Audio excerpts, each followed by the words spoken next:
Hello everyone, शुरू करते हैं आज की क्लास। हम लोग कोशिका से संबंधित विभिन्न प्रतियोगी परीक्षा में आए हुए क्वेश्चंस को सॉल्व कर रहे हैं। ये है पार्ट 3। तो शुरू करते हैं आज की क्लास। समसूत्री विभाजन माइटोसिस की खोज किसने की थी? ठीक है, ये सवाल एसएससी सीजीएल में आया हुआ है। थियोडोर बावेरी, इन्होंने सेंट्रोसोम की खोज की थी। किसकी खोज की थी? सेंट्रोसोम की खोज की थी। और इन्होंने बताया था कि सेंट्रोसोम सेल डिवीजन में कैसे मदद करता है। ठीक है, इन्होंने बताया था कि सेंट्रोसोम सेल डिवीजन में कैसे मदद करता है। रॉबर्ट हुक को फादर ऑफ साइटोलॉजी कहा जाता है। ठीक है, रॉबर्ट हुक को क्या कहा जाता है? फादर ऑफ साइटोलॉजी, यानी कोशिका विज्ञान के जनक।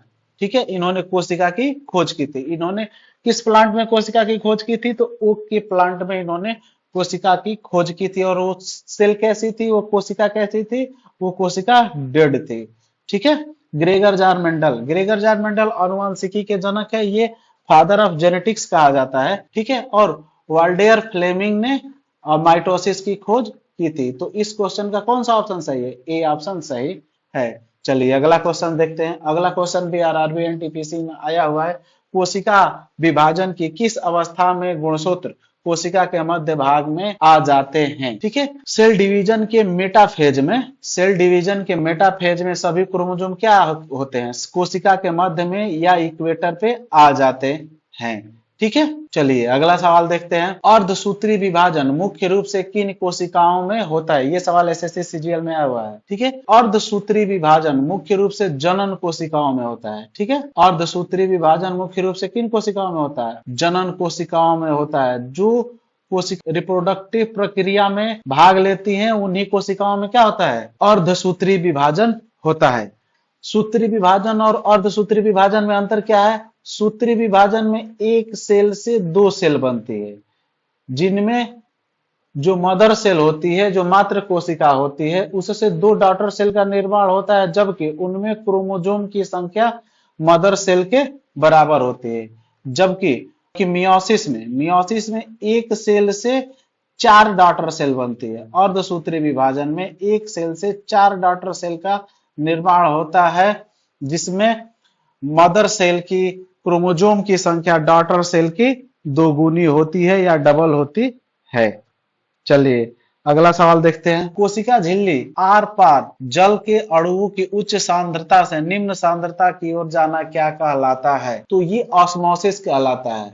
ठीक है, उच्च सांद्रता से निम्न सांद्रता की तरफ जाना ऑस्मोसिस कहलाता है। आपके दिमाग में डिफ्यूजन हो रहा है, डिफ्यूजन आ रहा है। ठीक है, तो ये दिया है कोशिका झिल्ली। ठीक है, ये शब्द को पकड़िए, कोशिका झिल्ली। अगर डिफ्यूजन झिल्ली के थ्रू हो रहा है, झिल्ली से होकर हो रहा है, तो ऑस्मोसिस होगा। अगर बिना झिल्ली के हो रहा है तो डिफ्यूजन होगा। ठीक है, चलिए अगला सवाल देखते हैं। किस प्रक्रिया के कारण किशमिश को पानी में रखने पर वह फूल जाता है? ठीक है, हमने अभी बताया था ऑस्मोसिस। ऑस्मोसिस दो तरीके की होती है। ठीक है, इंड ऑस्मोसिस और एक्स ऑस्मोसिस। अगर किसी भी सेल से पानी बाहर निकल रहा है, ठीक है, उसकी झिल्ली से होकर के पानी बाहर निकल रहा है, तो एक्स ऑस्मोसिस होता है। अगर झिल्ली से होकर उसके अंदर पानी आ रहा है सेल के अंदर, तो उसको इंड ऑस्मोसिस कहते हैं। तो किशमिश पे पानी किशमिश के अंदर जाता है या किशमिश से बाहर जाता है? तो किशमिश के अंदर आता है। तो इसलिए यहाँ पे क्या होगा? इंड ऑस्मोसिस, अंतः परासरण।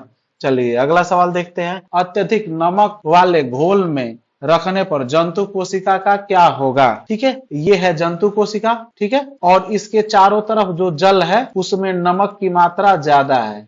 ठीक है, उसमें नमक की मात्रा क्या है?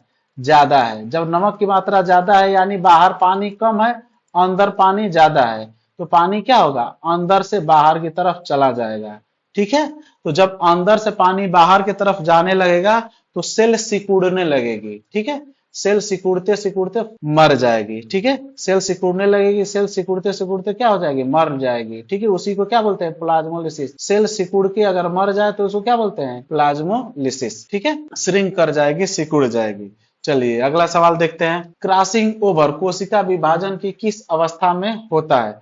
तो क्रॉसिंग ओवर कोशिका विभाजन की किस अवस्था में होता है? क्रॉसिंग ओवर ये बताइए, माइटोसिस में होता है कि मियोसिस में होता है? तो क्रॉसिंग ओवर मियोसिस में होता है, और मियोसिस के प्रोफेज फर्स्ट के पैकिटीन अवस्था में होता है। ठीक है, क्रॉसिंग ओवर पहले तो ये ध्यान देना है कि माइटोसिस में होता है या मियोसिस में होता है, सूत्रीय विभाजन में होता है या अर्धसूत्रीय विभाजन में होता है, ठीक है, ये ध्यान देना है।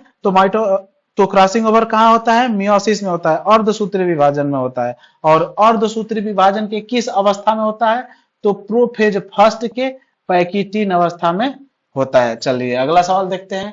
मानव शरीर में कोशिका चक्र को पूरा होने में कितना समय लगता है, तो मानव शरीर में कोशिका चक्र को पूरा होने में 24 घंटे लगते हैं, ठीक है।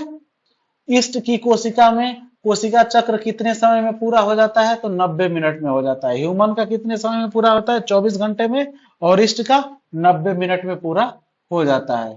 बिना कोशिका विभाजन वाली कोशिकाएं जैसे तंत्रिका कोशिका चक्र की किस अवस्था में चली जाती है। जैसे जब सेल डिवीजन होता है तो ये हमारा एक साइकिल चलती है, एक चक्र चलता है, ये है यम फेज, ठीक है, ये है ये है जीवन फेज, ये क्या है, जीवन फेज। इसके बाद है यस फेज, इसके बाद है G2 फेज, ठीक है, ठीक है, ये है जीवन फेज, ये है यस फेज, ये है G2 फेज, ये है यम फेज।